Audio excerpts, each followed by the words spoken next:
Liquor మాఫియానా, లేకపోతే ration మాఫియానా, వర్గ విభేదాల, లేకపోతే రియల్ ఎస్టేటా? అంటే ఏ విధంగా హత్య జరిగిందనేది పోలీసుల పురోగతిలో తెలుస్తుంది. కానీ అసలు రేషన్ మాఫియా అనేది మొదలైంది ఎక్కడి నుంచి అండి? ఎక్కడి నుంచి? వైఎస్ఆర్ కాంగ్రెస్ పార్టీ ప్రభుత్వంలో మొదలైంది. రేషన్ అనేది ఉచిత రేషన్ దగ్గర నుంచి మొదలైంది. ఉచిత రేషను ఎన్టీ రామారావు 2 రూపాయల కిలో బియ్యం ఇచ్చిన దగ్గర నుంచి ఈ విధంగా ఎక్కడైతే ఉందో ఆ బియ్యానికి సంబంధించినటువంటి వ్యవహారంలో తినగలిగినటువంటి బియ్యం ఇచ్చారనుకోండి, పేదవాళ్ళందరూ ఆగే తింటారు. తినగలిగినటువంటి బియ్యం ఇయ్యనటువంటి పరిస్థితి ఉన్నప్పుడు ఆ పనికిరాని బియ్యాన్ని ఆ రేషన్ డీలర్లే తీసుకుని వాళ్ళు దాన్ని పాలిష్ చేసి అమ్ముకునేటువంటి సంస్కృతి ఉంది. ఏ ప్రభుత్వంలో ఉన్నా ఈ మాఫియాలన్నీ నడుస్తున్నాయి. నేనేమంటానంటే వైఎస్ఆర్ కాంగ్రెస్ పార్టీ ప్రభుత్వంలో ఈ లిక్కర్ కుంభకోణం జరిగింది, రేషన్ మాఫియా జరిగింది, శాండ్ మాఫియా జరిగింది, మీరు మాట్లాడే అర్హత లేదు అని అంటే వాళ్ళు ఆ విధంగా తప్పులు చేశారు కాబట్టి ఇప్పుడు ఓడిపోయి పక్కన కూర్చున్నారు. ఇప్పుడు జరిగేటువంటి పరిణామాలన్నిటికీ బాధ్యత వహించాల్సింది ఎవరు? కూటమి ప్రభుత్వం. ఆల్రెడీ సంవత్సరానికి వస్తున్నాం కదా మన పాలనకు సంబంధించినటువంటి వ్యవహారము. ఇప్పుడు వీరయ్య చౌదరి హత్యకి ఏ మాఫియా కారణమైనా సరే, రేషన్ మాఫియా కారణమైనా, అదేవిధంగా మద్యం మాఫియా కారణమైనా, లేకపోతే రియల్ ఎస్టేట్ మాఫియా కారణమైనా, దీన్ని అదుపు చేయాల్సినటువంటి బాధ్యత ఎవరిది అంటే ఈ ప్రభుత్వం. నిజంగా రాజకీయ పరమైనటువంటి కారణాలుండి వైసీపీ వాళ్ళు దౌర్జన్యం చేసి ఇచ్చేస్తే వాళ్ళ మీద కూడా చర్యలు తీసుకుంటారు. ఇప్పుడే పాదయాత్ర వెంకటేశ్వర రెడ్డి గారు వచ్చి మా వాళ్ళు వైసీపీ వాళ్ళు వదిలిపెడతారా? జగన్మోహన్ రెడ్డి వచ్చి వదిలిపెట్టమంటే వదిలిపెడతారు. తప్పు చేస్తే ఎవరైనా ఒకటి శిక్షించడానికి కదా ఆయన కూడా చెప్తుంది. ఇక్కడ ఒక అంశం అండి. ఇప్పుడు వీరయ్య చౌదరి హత్య తర్వాత హోంమంత్రి వెళ్ళారు. వాళ్ళ కార్యకర్త వాళ్ళ నాయకుడు కాబట్టి మాట్లాడారు. చంద్రబాబు నాయుడు కూడా వెళ్ళారు, మాట్లాడారు. కానీ నేనేమంటానంటే వీళ్ళిద్దరు బాధ్యులా కాదా అని నేను అడుగుతున్నాను. ఎందుకు అంటే అసలు ఇలాంటి హత్య జరగటం ఒకటి, జరిగిన తర్వాత దాన్ని తేల్చాల్సినటువంటి రేపో మాపో తేలుస్తారు. నిందితులను పట్టుకోరని నేను అంటలా, అసలేం ఫెయిల్ అయ్యారని అంటలా, రేపో మాపో తేలింది.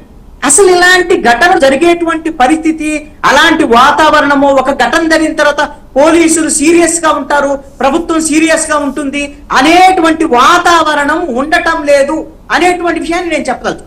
ఇప్పుడు వీరయ్య చౌదరిని పట్టపగలో లేకపోతే ఆ సమయంలో వాళ్ళ ఆఫీస్కి వచ్చి నేరుగా వీరయ్య చౌదరి ఆఫీస్కి వచ్చి ఇష్టారాజ్య రీతిన దారుణంగా పొడిచి చంపి నిందితుడికి వెళ్ళిపోయినటువంటి పరిస్థితి.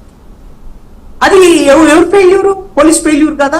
అదేవిధంగా ఒక కార్యకర్త చిత్తూరు జిల్లాకు సంబంధించినటువంటి అతను తెలుగుదేశం అతనే దారుణ హత్యకు గురయ్యాడు.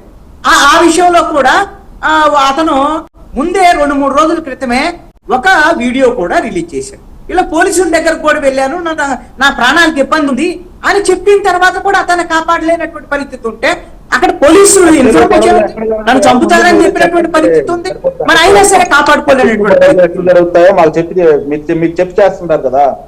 హత్యలు గొడవలు ఎక్కడెక్కడ జరుగుతాయి అక్కడికి వెళ్ళి చెప్తే అక్కడికి వెళ్ళి ప్రభుత్వం లేకపోతే ఆ పోలీసు వాళ్ళు అక్కడికి వెళ్ళి కాపలాగా వాళ్ళు కూర్చుంటారు. ఇప్పుడు ఏదన్నా నాకు థ్రెట్ అని ఉందని చెప్పేసి ఎవరైనా ఇంటిమేషన్ చేస్తానో లేకపోతే ఏదైనా ఏరియాలో గొడవలు జరుగుతాయో ముందు ఇంటిమేషన్ ఉంటానో అక్కడ పోలీసు వాళ్ళు వెళ్ళి ఉంటారు.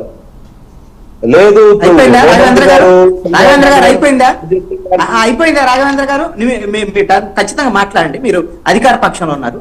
మీరు చెప్పిన దానికే మీ తెలుగుదేశం కార్యకర్త చిత్తూరు జిల్లాలో నా ప్రాణాలకు ముప్పు ఉంది, నన్ను చంపుతారు అని పోలీసులకు ఫిర్యాదు చేశాడు. మరి ఆయనకు భద్రత కల్పించాల్సింది పోలీసులా కాదా? మరి ఆయన చనిపోయిన తర్వాత వీళ్ళు సింపతి చూపించేటువంటి పరిస్థితి.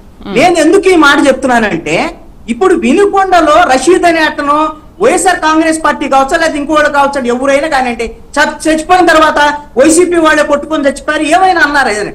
కానీ జరిగినటువంటి ఘటన నడి రోడ్డు మీద నరికి చంపినటువంటి ఘటన. అది ఆయన వైసీపీ లేదా ఇంకొకళ్ళనే కాదు, ప్రభుత్వం కన్నా సీరియస్ గా ఉందనుకోండి, ఎవరైనా సరే ఇలాంటి వాటిని ఒప్పుకోము అని పోలీసులకి ఘటన జరగటానికి ముందు మీరు ఆపండి, ఎందుకు జరిగింది ఇది అని ఎవ్వరు అంటారు, పిచ్చోళ్ళు కదా అలాంటని. కానీ ఒక ఘటన విషయంలోకైనా సీరియస్ గా పోలీసులు యాక్షన్ తీసుకుంటే, అరే ఇలాంటి ఘటన అయితే మనకి ప్రభుత్వ సహకారం ఉన్నా మన ఎమ్మెల్యే చెప్పినా ఇంకోటి చెప్పినా వినరు, ఇది ఇలాంటి వాటికి పాల్పడితే మనకు కష్టము అనేటువంటి ఒక భయం అనేటువంటిది నిందితులకి, నేరాలు చేసేటువంటి వాళ్ళకి ఉండాలి.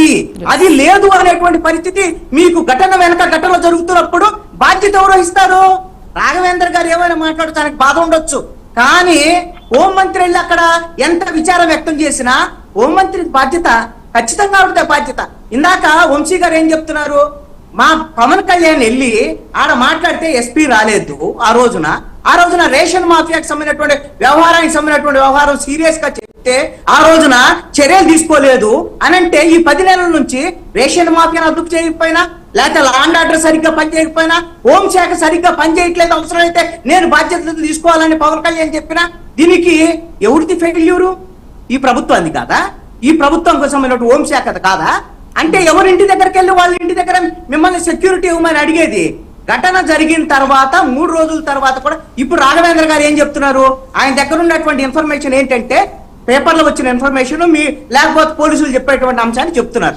నేనేమంటానంటే, అదుపులోకి తీసుకున్నటువంటి నలుగురిలో కూడా మీరు ఎవరైతే చెప్పారో ప్రధాన నిందితుడిగా చెప్పినటువంటి రేషన్ మాఫియా రాజా ఒక డిఎస్పీ ఆఫీసులో స్వచ్ఛందంగా వెళ్లి లొంగిపోయాడు. ఆయన నేరం చేశాడా లేదనేటువంటి అంశం రేపు పొద్దున తేలింది, అది వేరే అంశం. నేను ఆయన చేయలేదని నేను అంటలేదు, వీళ్ళు అరెస్ట్ చేశారని. అలాంటి వాళ్ళని ఇంకెవరినైనా అదుపులోకి తీసుకోవచ్చు, విచారించవచ్చు. ఇదంతా పోలీసుల యొక్క బాధ్యత. ఏమిటనేది తేలాల్సినటువంటి అంశం ఉంది. కానీ ఒకటి చెప్పగలను, ఈ విధంగా కిరాతకంగా హత్యలు చేసే వాళ్ళు నడి రోడ్డు మీద తిరుగుతున్నా సరే అలాంటి వాళ్ళని అదే పోలీసులు చూసి భయమేయటం, కత్తులు తీసుకొని వెళ్ళేగానే వాళ్ళు పొడిచింది. రేపు పొద్దున తుపాకులు తీసుకొని వచ్చి కాలుస్తారండి. అప్పుడేమన్నా వాళ్ళ దగ్గర మేము సెక్యూరిటీ ఇవ్వాలని రాఘవేంద్ర గారు అడుగుతారు. ఈ విధంగా నేరాలు చేసేటువంటి వాళ్ళందరూ హాయిగా తిరిగేటువంటి పరిస్థితి ఉంటే, పోలీసుల నిఘా లేనటువంటి పరిస్థితి ఉంటే, పోలీసులు తర్వాత సీరియస్ గా యాక్షన్ తీసుకోలేనటువంటి పరిస్థితి ఉంటే, ఈ రోజున హోంమంత్రి వెళ్ళి కన్నీళ్లు పెట్టుకొని లేకపోతే బాధ వ్యక్తం చేసి, ముఖ్యమంత్రి వెళ్ళి బాధ వ్యక్తం చేస్తే వాళ్ళ కార్యకర్త కాబట్టి నాయకుడు కాబట్టి బాధ వ్యక్తం చేయొచ్చు. కానీ బాధ్యత తీసుకోవాల్సింది మాత్రం వాళ్ళిద్దరే. బాధ్యత తీసుకునేందుకు బాధ వ్యక్తం చేయాలి. ఇలాంటి ఘటనలు పునరావృతం కాకుండా మేము చేస్తామని అనేటువంటి విషయాన్ని జరగకుండా చూడాలి. హోల్డ్ లో ఉండండి. విజయవాడలో మైండ్ సెట్ షిఫ్ట్ పుస్తకం ఆవిష్కరణ